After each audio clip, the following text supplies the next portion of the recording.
Welcome. We bid you welcome. John Clauser, Johnny Metal, the Metal Dad. Yeah, it's a little while since I said that. Coming to you from my music corner of the world, and with his newly created the Music Nut program. John the Music Nut, how you doing, my friend? I'm doing great, John. How about you? Man, I'll tell you what, three videos up, loving all of those, all three of them. It's Thank you. going off in a different direction. Y'all, please subscribe to his channel and give him some love. You're gonna enjoy what he's gonna come up with. But today we are not talking anything twisted. We are not asking you to accept anything. We are, however, going to maybe bring a little drama into things. Yes. Today, as the day as we record this, released 1980 on Atlantic Records. Oh yes, the drama album. Now, let's just go a little. First, I'll give you the chart action like I always usually do with these albums. But then we'll kind of break down some history, go into the songs, and I'm just chomping at the bit with this one because I love this album so much. So, how did this album chart? Let's just break that down first, and then we'll see why it's did what it did. Down in Peter Kerr's neck of the woods, and Bicycle Legs' neck of the woods, and Peter Wicks's neck of the woods in Australia on the Kent Music Report, number 69. Up in Metal Roger and Mike Ladano and Marco and Martin Popoff's neck of the woods and Jex Russell and Tim Derling and a bunch of other people that we love and adore up in Canada got up to number 41. Over in the Dutch charts, number 18, French charts, number 21, German charts, number 50. I can't do a Japanese accent, number 78 over in Japan. Over in oh Lord help me, rock and metal invasion, Steve Deluxe's neck of the woods. New Whew, Zealand. I just yes, down in New Zealand, number 44. Up in my buddy Paul and Ove Rendum's neck of the woods, Norway, got up to 11 over there. Swedish charts number 19. UK charts does really well, gets up to number 2. Billboard charts goes to number 18. The only certification though is it goes silver in the UK. Now, why are we talking about this album? So, one, this is a completely different album than for folks who may be fans of, say, oh, I don't know, Fragile, maybe Close to the Edge, um, maybe even some like really like Relayer. Maybe they like where they were trying to go a little more mainstream with the going for the one and not making so many songs that were taking up an entire side. Right. Um, or and then you had this album, Tormato, came out in 1978. Does well, actually went platinum. But this is an album. Tormato was one of those albums though that didn't it didn't have any songs that takes up a full album side. They try to be a little bit more accessible, and there's a lot of tensions growing in this band. Lots of tensions. You find Anderson and Wakeman working together a lot more instead of Anderson and Howe. That was always like the big team there for a long time. And it just wasn't working out. Tormato, I was trying to listen to that album because I wanted to get an idea of where they were at before we started doing this one. I don't know, John. Are you familiar with the Tormato album? Don't Kill the Whale, I know. Mm-hmm. And is that parallels on that one? Or No, is I that think I Awaken? think I think uh I think Parallels was on Going for the One. Okay, is Awaken on Maybe. that one? I know No, Awaken. no. Okay. That's as much as I know about Sormato, but Okay. everything before that I know quite well, Right. except for the first album. Right. Okay. So I don't really know how to describe it. Just you could tell there were some pieces that I think would take into drama, but it just sounded so dialed in, I guess would be a word to use. It's just not that, I don't know. It just doesn't, there's nothing memorable in this album to me. That's just my opinion, just from listening to it. It just didn't ring home to me for some reason. So there's a lot of tensions building within the band. Rick Wakeman and John Anderson goes down to this pub, and they're drinking, and John just kind of breaks down as this just does this isn't what I saw for this band anymore. And Rick was kind of the same way. Well, let's think about something else. Drama, well, Tormato, their ninth album comes out in 1978. Their ninth album. Their first album was in 1969. So there's like boom, boom, boom, boom, boom, boom. The only time they took a big break was between Relayer and Going for the One. Of course, Anderson releases a solo album. Steve releases a solo album. Chris Squire releases a solo album. Rick Wakeman's busy doing stuff. Of course, Rick Wakeman was out of the band for Relayer, but he joins back for Going for the One. But they're just like boom, boom, boom, boom, boom. And tour, big tours. We're not talking little dinky little tours. They're talking like the Tormato tour had about a 100-date tour. So there's a lot of these guys were not stopping. And it just seemed like there was just a lot of stuff building and a lot of tensions building. So yes, John Anderson and Rick both decide they are going to go off on their separate ways, leaving Alan White, Chris Squire, and Steve Howe to fend for themselves. Kind of jumping ahead a little bit, they come across this little band called the Buggles. By this point, they've released this song called Video Killed the Radio Star, which of course would be the first video on MTV. Also happens to be managed by the same people that Yes were managed by. So there you go. So they bring the two together. So now let's break down the songs, because now they start to record these things about 3 months, little kind of quick and haphazardly, as some of the members say. There was some problems with Eddie Oford, their longtime producer and manager and engineer rather. He gets credited with some producing backing tracks, and that was it. Band basically produces this themselves. So enter Trevor Horn and Jeff Downs on vocals and keyboards. So let's break the songs down. John, take it away. Hey, thanks, John. Has an album ever been more appropriately titled than Drama? For all of Absolutely. you out there who only know Yes for the hits, for the more respected and well-known and more popular albums that came earlier and that came later when Trevor Rabin joined the band.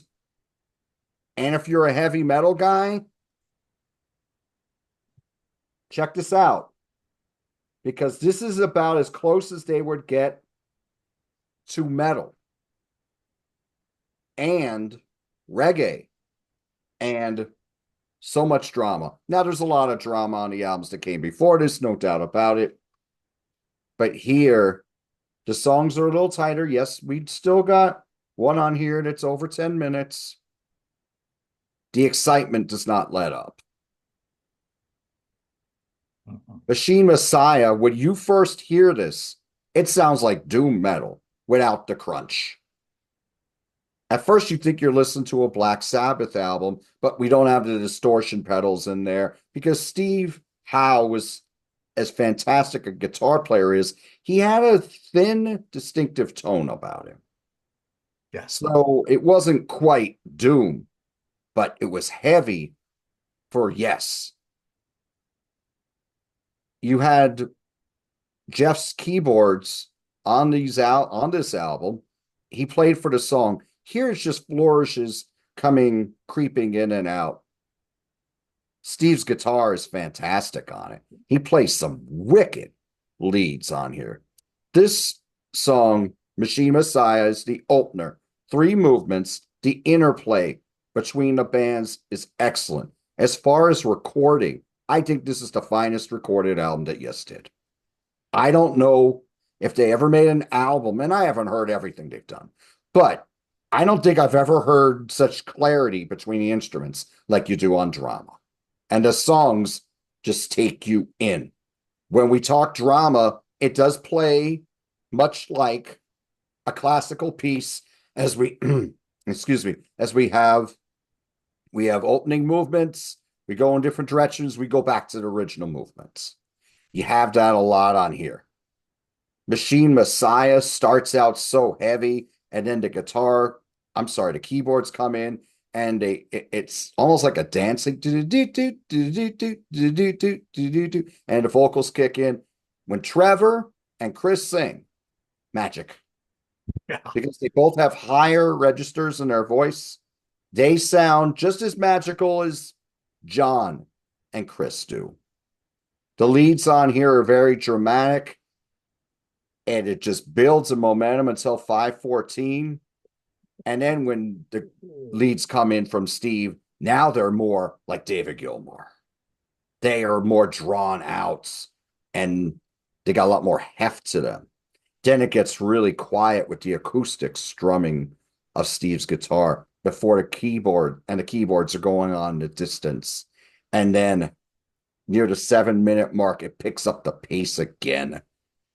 The part three of this song is more led by the keyboard, but the bass is again way up into the mix. When it hits its apex, maybe we'll change lyric. Phenomenal. This takes you on a ride. 10 minutes and 27 seconds. It never fails to excite. There's just so much going on, and everything is in its right place. A fantastic opener. White Car, 1 minute, 21 seconds. Very whimsical. Kind of feels like Christmas. It's got these keyboard lines in it and the march beat. A little bit of timpani in there from Alan White's. The vocals kind of sparse. To me, it feels like a lead-in to the next track, but this is actually part of a suite they'd later do, the White Car Suite. But it goes into Does It Really Happen on this album. You want to hear bass up in a mix? Holy shit. Those picked bass lines from Chris are spectacular. Dramatic chords are coming in and out. Nice drum fills from Alan on here. The hook is in the keyboard line. Strong chorus. Again, the interplay is very strong. At 2 minutes and 43 seconds, that musical bridge and the vocals, very well done. Very well crafted. And again, it just takes you on a ride. It goes back to the original movement again. And everything is just brought in. It's brought in the perfect amount of color. Everyone on this album shines, but you can't really say it's Trevor's album. It's Steve's album. It's Chris's album. You can't say that because it's all what's based for the song. Into the Lens was the single that was released in the United States. I always thought it was Tempest Fugit, but it was released as a single, 3 minutes and 47 seconds. The album version's 8 minutes, 33 seconds. This again starts out with that march beats. Very distinguished by the chorus, I am a camera. Very Buggles. That's when you listen to that, they're like, yep, that sounds like the Buggles right there, if you know their work. Atmospheric guitar lines, the keyboards playing with the drum beat most of the time. It's very strong. The bass kicks in, carrying the way at times. Steve's more adding color instead of putting in a lot of high-pitched solos. And then it goes back to the main theme again. It gets exciting, and then it slows down, goes back to the pace, back to its original pace. The verses on here are very strong. Excellent track. Next song, Run Through the Light. This is probably where the keyboards are more prominent. Trevor, his vocals are on full display here. His high-pitched vocals. That's Trevor on fretless bass on this. You can hear that fretless bass very clearly. And Chris is playing piano on this one. Another great use of drama, call and response. The interplay again, stellar. It's very atmospheric compared to some of the driving parts of songs that you had before and after. Another strong track. The last song, Tempest Fugits. Time flies. 5 minutes and 16 seconds. Ska, yes. You listen to great ska. This is Yes doing great ska, although the guitar lines are very heavy metal. This Yeah. is exciting. And when I thought this was the single because I saw a video for it once, I think it was a single for them in the UK. This is my favorite song on the album. This and Machine Messiah are battling it out, but they're both fantastic. But oh my gosh, there's so many hooks here with the keyboard lines and the vocal lines, and how they're ending all the verses with the word yes. And then the one they end it and they're all yelling, yes. Do, do, do, do, do, do, do, do, do. You got a lot of that going on this song. Steve's guitar lines are sick. The verses are sung very quickly, like ska. Mm-hmm.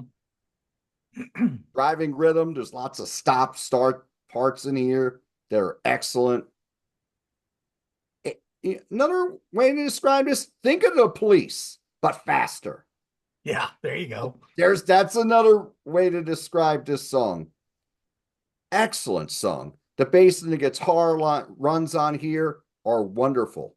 Steve's bass playing through, I'm sorry, Chris's bass playing on here is spectacular. All of them really brought it on this album. Yeah. And this was something different for Yes. It showed the craftsmen that they weren't afraid to take chances, but at the same time, it was still accessible. Like some of Relayer and Tales of Topographic Oceans, the music kind of drifts on those albums, in my opinion. And I own those albums and I like them. But here, they're being very accessible, but they're challenging themselves musically. This is a wonderful album. Yes. Now, for me, my third favorite, Close to the Edge, Yes album, Drama. Yeah. Oh, great company.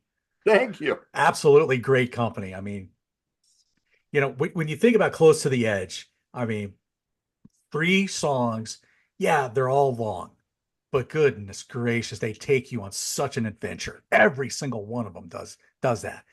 Maybe Topographic Oceans doesn't exactly do that quite so much. I'm sorry, Right. you were probably about to give it like a rating maybe, but 9.5. 9.5. Okay, sorry. See, that's how excited I am about it. All good. Anyway, and then of course, Yes album has so many great tracks, and of course, John and I each saw this tour where they did the Yes album Close to the Edge and Going for the One in its entirety. So, and I don't know about you, but man, what a show that was. That was a magnificent show. And Magnificent I show. saw, I'm sorry to interrupt, in 20, let's say 2016, I saw them do Drama in its entirety. And Oh, they did most of Tales of Topographic Oceans, did a great job with Drama. Drama was the first set, yeah. and then the second set was Tales. By this point, you had John Davison in the band. I mean, I would have loved if Trevor Horn was there and Chris Squire was still alive, because Yeah. we saw Chris on the 3 album tour in 2014, but by this album, maybe it was It was 27. like 2015. 2015 is when he passed. That's correct. Yeah. Yes. God. But I did see them perform this live Mm. as well. God. I've appreciated it even more as time has gone on. I liked the album at that point. Now I love it. Oh, well, for me, so my introduction to Yes essentially was probably the Fragile album because I think my brother or sister had that. And then so I kind of got a little familiar with that.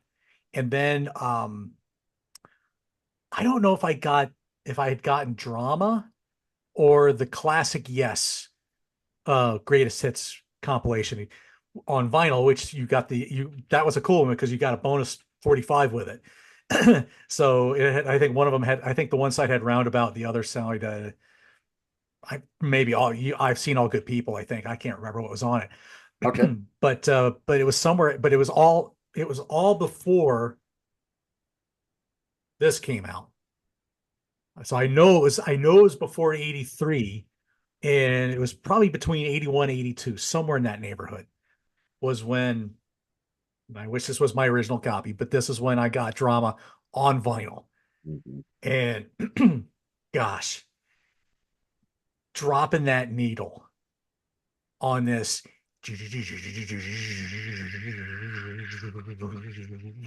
And this is like, ooh, I'm like, okay, this like again, you go back and you listen to other Steve Howe stuff. When did he ever sound like that? Right. I couldn't believe I was like, okay, this is good. I like this. So with the addition of Trevor Horn and Jeff Downs from the Buggles, so you have them bringing in their songwriting sensibilities, which would eventually propel a lot of the new wave sound. And now you're combining that with Yes, and only good things could come out of that. Let's just put it that way. Um, again with Machine Messiah, Alan White's baby, as I read somewhere. This was really his baby, and it's just oh my gosh, that heavy intro. You know, Chris Squire's bass so up front. You get these nice synth lines, just, but Alan White is directing this thing. Yes. And then the verse comes in, and like you said, you hear Trevor and Chris. And my first question was like, John, who? Didn't hear a difference to me. It sounded just as good as John singing, as far as I was concerned. But oh my gosh, this song, just between all of the different peaks and valleys, you get these bits of heaviness. You get these nice acoustic strumming sequences. You just get these beautiful vocals of a very dark subject. I mean, let's think about this. We're in 2024, right? 1980, and they're writing and singing a song essentially about worshiping technology as if it was a savior. Hmm. Gee, I don't know here. I don't know. Maybe that's just me. That was some serious foretelling, in my opinion. Um, I just, Absolutely. you Not know, you. yikes, but I mean, it's just crazy to think of how much technology has just come to really rule our lives. And they were writing about that in 1980. So, anywho, you get all these beautiful, beautiful musical passages. Again, Alan just leading the charge.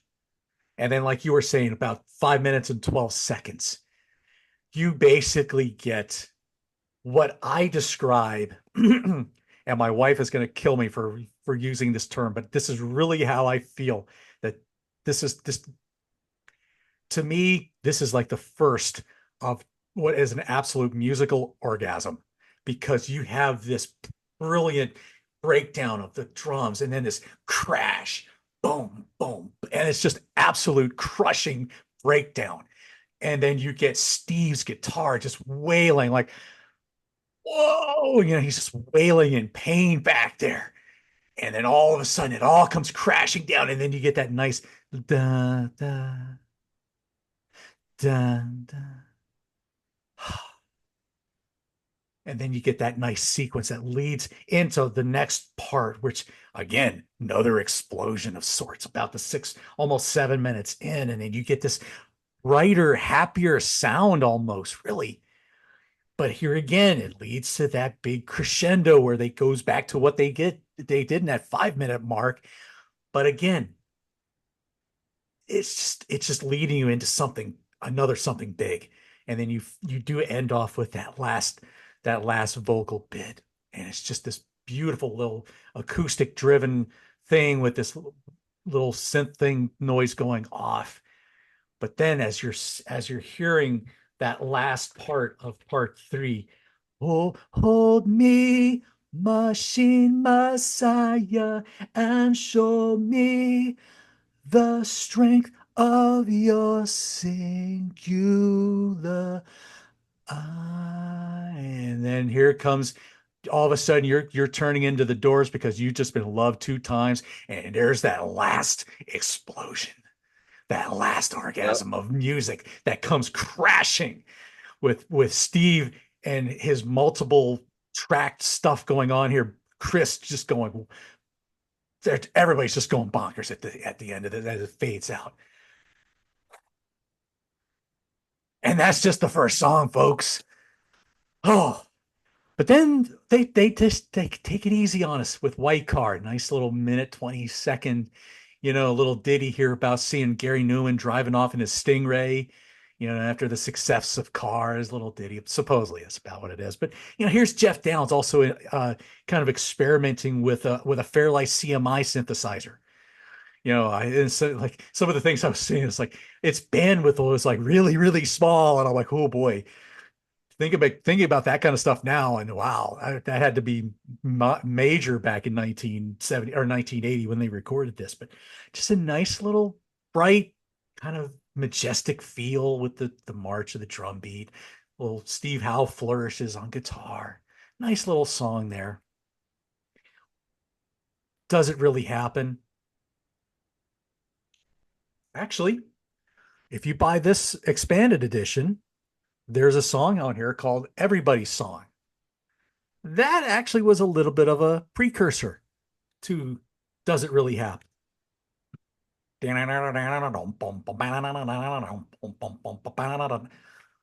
Hello, Chris Squire. Welcome. Yeah.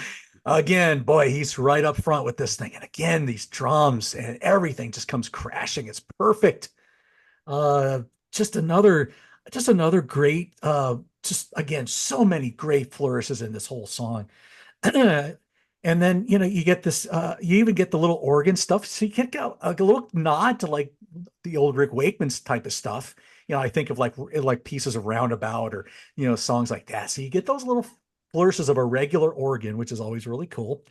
um let's see, and then again, just another maybe questioning about time, is kind of what this kind of song deals with. But again, there's just so many great parts musically about this. I just love every bit of it. And then it gives you this false ending. And then all of a sudden, here comes this do do do do do do do, and then it goes right back in. And then you get like another little 30 seconds, 45 seconds, and you get this false ending. I'm like, oh, great, you fooled me. Great, I love it. Love that song. Love how that ended that side. Couldn't wait to flip it over. Into the Lens, brought in by Horn and Downs. Squire kind of liked it. Say, hey, let's develop this into a Yes song. Ah, just another great. So many great things about this song again. I love the lyrical content with this one. It's like, think of it like an observer, and you're just watching all these emotional things happen, but but the observer has absolutely no investment in it. They're just seeing all this. They're just capturing these moments. And I just thought, man, there's some really deep lyrical stuff in this whole album to me. But again, Into the Lens, and then the Buggles, Trevor and Jeff would kind of redo it on their own, I think, in the 1981 album. And then you do get this expanded version does have the single version of it. Um, just takes away, I don't know, it just takes so much away from it, because it's like you said, it's about 3.5 minutes long or something like that. And originally what, eight something. It's a pretty long track, but man, again, you're just on this ride. Ah, love it. Run Through the Light, another one, started off, it kind of has its origins back from like Going for the One. They do something with John, um, which was featured on this, is called Dancing Through the Light. There's actually four tracks that they did with Roy Thomas Baker, just trying to get something started. Okay. Nothing was happening. Run Through the Light, or Dancing Through the Light, Golden Age, In the Tower, and Friend of a Friend. Those are the 4 bonus tracks that comes on this thing. It sounded like Tormato leftovers, Okay. and Tormato is just. I think what they did when you brought Trevor and Jeff into this, they flesh this out and they make this something very special. Trevor was like, "Wait a minute, you want me to play bass on this? Yeah. Wait a minute, what? You're Chris Squire, Right. and you want me to play bass on this?" That's just the kind of man apparently Chris was. He loved this collaboration with Trevor and Jeff, Mhm. and it just brought the best out of all of them. It really did. Um, Another just lovely track, ending with Tempest Fugit. Like you said, time flies. Um, I mean, gosh, a bright, happy song. Really, when you listen to that dun dun dun dun dun dun, just there's a happy feel. You're not ending on such a dour note like you started on with Machine Messiah. That had such a doomy beginning, but you get this nice, bright, happy finish to the album, which does kind of end up, although the song does end rather abruptly, but it's still a really good song. And man, this would be something that when John Anderson would come back to the band, and John and Chris and Alan would have like their little solo spots, they would kind of sneak some of this in there, in which of course fans would go nuts for it. It's like, yeah, everybody like that song. I wish John would have done some of this, but of course John just wasn't feeling it. It just didn't feel like my yes. Although supposedly rumors say he was open to it many years later, but then of course he's out of the band. But gosh, oh, I gotta catch my breath after all that. Yeah. I love this album. I mean, for me, it's a 10. I mean, I can't not give it anything less than a 10, because as I was listening through it again, I'm just like, man, I'm just drawn in. I couldn't even focus on taking notes because all I wanted to do for like Machine Messiah was like go air drums and go crashing and all these different things. I wanted to do all the air bass to with Chris and on does it really happen, and air guitar with Steve on Tempest Fugit and stuff like that. So oh, I love this album so much. Oh, thank you for wanting to talk about it. Man. Welcome. And they did do a tour for this album. Um, I don't 66 dates. how many? 66. Wow. And this one was pretty hard. Pretty easy to gather these dates because they did a lot of multiple nights at the same venue. 66 dates, 40 in the US, 2 in Canada, 24 in the United Kingdom. They opened at Maple Leaf Gardens in Toronto, Ontario on August 29, 1980. They played at the Forum de Montreal in Montreal, Quebec, 2 nights at Madison Square Garden in New York City. They played at Hartford Civic Center in Hartford, Connecticut, Boston Garden, Boston, Massachusetts, 2 nights at the Spectrum in Philadelphia, Pennsylvania. September 12 and September 13, they played Buffalo Memorial Auditorium, Buffalo, New York, Joe Louis Arena, Detroit, Michigan, Riverfront Coliseum, Cincinnati, Ohio, Checker Dome, St. Louis, Missouri, Reunion Arena, Dallas, Texas, Sam Houston Coliseum, Houston, Texas. 2 nights, Los Angeles Sports Arena, Los Angeles, California, St. Paul Civic Center, St. Paul, Minnesota, Athletics and Convocation Center, Notre Dame, Indiana, or Notre Dame, Louisville Gardens, Louisville, Kentucky, Nassau Veterans Memorial Coliseum, Uniondale, New York, the Stabler Arena in Bethlehem, Pennsylvania. Oh, I wish I wasn't too young to have gone to concerts. Yeah. Oh 7, man. 9, and 10, respectively, huh? Oh, New Haven Veterans Memorial Coliseum, New Haven, Connecticut. When I went to the UK, Bristol Hippodrome, Bristol, England, New Theatre, Oxford, England. 2 nights at the Birmingham Odeum in Birmingham, England. 2 nights at the Montfort Hall in Leicester, England. 2 nights at the Edinburgh Playhouse in Edinburgh, Scotland. 3 nights at the Newcastle City Hall, Newcastle upon Tyne, England. 2 nights at Manchester Apollo, Manchester, England. 2 nights at the Gaumont Theatre, Southampton, England. 3 nights at the Hammersmith Odeon in London, England. And 2 nights at the Rainbow Theatre, also in London, England. So there you go. Hmm. Oh, before we go on, songs played live. They did Machine Messiah, Doesn't Really Happen, Into the Lens, Tempest, Fugit, and White Car was part of the Man in a White Car suite. One more thing I'd like to mention. Yes is out on tour right now. They're coming on first, and then Deep Purple's closing the set. I watched a concert review on Almost Human, which is Ralph Vieira's channel. If you don't know it, it's a fantastic channel. Ralph is fantastic on there. Schmack-a-magob. Macamagob, fantastic channel. I watch his channel a lot, especially when he has his track by track album wars. He did a review on seeing Yes and Deep Purple, and he'd never seen Yes before. They opened with Machine Messiah.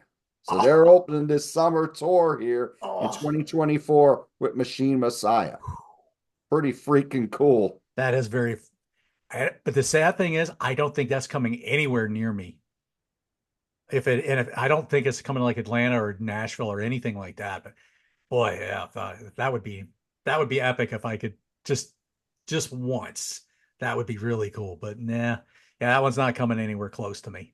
Oh, wow. And he said too that was like the best he'd ever seen Deep Purple. Yes, because the new guitar player kicks ass. Yeah. I mean, I think that's what they needed. They needed a shot in the arm. I saw Deep Purple 7 years ago, and I thought they were just off. I didn't think they were that hot that night. I mean, I thought Roger and Ian Pace sounded great, but Ian, Ralph was saying Ian talks a lot during songs and all that. He did a lot of that night, but hopefully I didn't think he was on at all. And yet it didn't really. The fact that they came on after Alice Cooper probably had a lot to do with it too, because Alice Cooper is still awesome live. Yeah. But what Ralph had said, and some of the other reviews I've read, is that they got a shot in the arm with this new album that came out, Plus One, and this tour is, their mojo back. Wow. Deep Purple. Interesting. And yes, they're doing a great job on this tour as well. Very cool. Well, it's a shame. It's a shame with Yes, because essentially I mean, gosh, Alan White had been with them since Yes Songs, which was 72. And now of course he's gone. Chris Squire's gone. John Anderson's doing his own thing. Jeff Downs is back though. Jeff Downs he's been pretty much a constant since about 2011, I think. But yes. But of course he was with Howarth in Asia as well. So yeah, I mean, but for the most part, yeah, it's got to be pretty much Steve Howe's thing now. But I mean, not that there's anything wrong with that, but unfortunately, anybody who's going to want to hear anything from this, maybe, which Trevor Horn produced, by the way. Let's just. That's true. They did not just kick him to the curb, after that tour. They did at least try to hang on to him, because he basically just went into producing for the most part. But one thing I've always heard about that tour, though, going back to the drama tour, I've heard a lot of people said that Trevor could be a little hit or miss with, especially trying to do some of the John stuff. Okay. There were just certain songs that were, I think, a little harder for him. I've never heard anything from that. I don't know how true that is, but it did seem like there were times I think he kind of struggled with, because I think even he had a hard time. I was like, how am I the vocalist for Yes? But I think it was, I think there was some stuff that he probably struggled with doing, but so I don't know how well the tour was received. Again, though, Tormato, which is really not all that great of an album to me, in the comments, please tell me differently.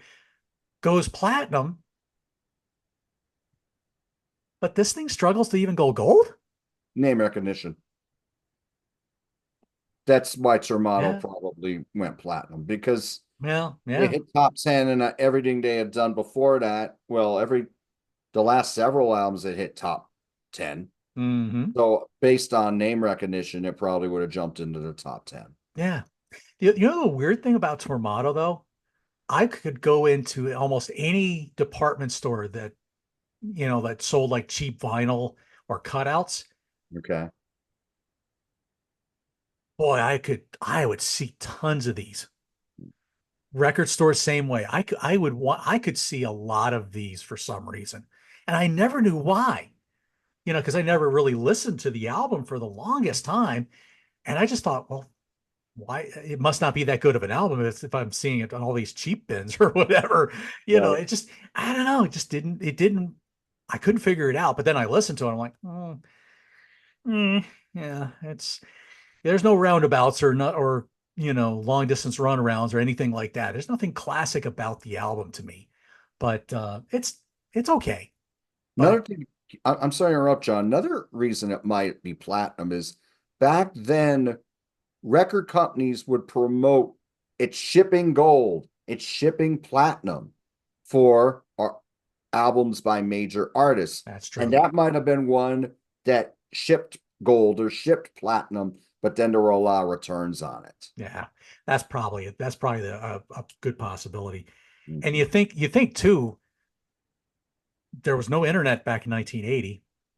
I wonder, I wonder, because what those first dates you said were like almost 10 days after the album comes out in Mhm. Canada, you said, right? Yes, So unless people had rushed to get the album, they probably they might not have even been aware that John Anderson had left the band. right, That's possible. I don't know. Again, I can't answer because I was obviously at the Toronto shows, but I can only imagine what that must have been like, especially for an album that they hadn't heard yet, right. or it just barely come out. I kind of liken that with Genesis and the Lamb Lies Down on Broadway album. And I think they did that entire album in its entirety, I think, before it even came out. which I'm like, which I'm sure left fans thinking, what? What? Where's supper's ready? Right. Where's I know what you like. I know what I like. Go Where, back. something like that. Um, so I'm sure for a lot of fans that night, those first few nights, that was probably a shock. I wouldn't doubt it. I don't Although know. Trevor sounds a little like John. Yeah, yeah, You're, he certainly does. I But mean, you're gonna go to the show and you're gonna hear these songs, and I mean, these were definitely musically they were still yes, but they were different. much different. You could, like I said, you could definitely tell that they embraced the burgeoning new wave music coming. Yes, And I think, and they, it was just a beautiful combination. And it just worked so well. Again, that I agree. That is a band I would have loved to have heard more from.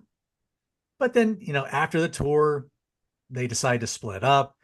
Jeff and Steve go off to do Asia. Chris is kind of doing his little thing, and then he and John get back together. They bring Tony K back in. Of course, Alan White's still with it, and of course you get the 90125, which you bring in Trevor Rabin on guitar. So Trevor Rabin's style totally different from Steve Howe's, drastically different. Um, but it wouldn't be the only album that you would hear Trevor actually sing with on Yes, because you do have the Fly From Here Return Trip, which originally was with Benoit David, but this version has Trevor's vocals replacing it. So because originally this was supposed to be a that lineup. So anyway. and they did that on the tour for Drama as well. They Hmm. did do the one movement of Fly From Here. And another thing with when they with Raven, when they hooked up with Raven, that was originally going to be called Cinema. Right. It was the record company who made them call it yes. And I believe it was the record company that said maybe you guys should work with John Anderson again. Because I believe he came in with his vocals after the album was already written. Hmm. But I know that it was going to be called Cinema. Yeah, And then, now that you mentioned that, yes. yeah, then they said, no, no, no, you got to call this Yes. Because you got all these guys who were already in Yes at one point or another with Yeah, this songwriter, very talented songwriter and musician. Yeah, you got to call this Yes. yeah, yeah. And I don't know if it would have been as successful if it was called Cinema. Probably not. Right. Probably not. But hey, that's for up for you guys in the live chat and the comments. What do you think about that thought? That's a good thought to throw out there. So, oh my goodness, this was a fun little talk about this lovely little album. Next week we are going to go to school, and hopefully by that point, if anybody's listening still and doesn't send us to an asylum for a crime of the century, because hey, bloody well right. If you maybe you guys have figured this out by now with all my guesses. Maybe I'm just a dreamer. Anyway, if you haven't done so yet, go check out the Music Nut program and subscribe to his channel. Let me see. We have by this time we will have done 1982 on Yes. Grants Rock Warehouse. That will come out. What you just did a Jason and the Scorchers video with Peter Kerr. That just came out on That Rock just that just came out. So go if you're a Jason and the Scorchers fan, go check that out on Rock Daydream Nation. Give Peter Kerr some love over there. Um, yeah, there you go, folks. So for my co-captain John the Music Nut, John Clauser, Johnny Metal the Metal Dad, rock forever, y'all. We'll see you soon. We'll see you next week.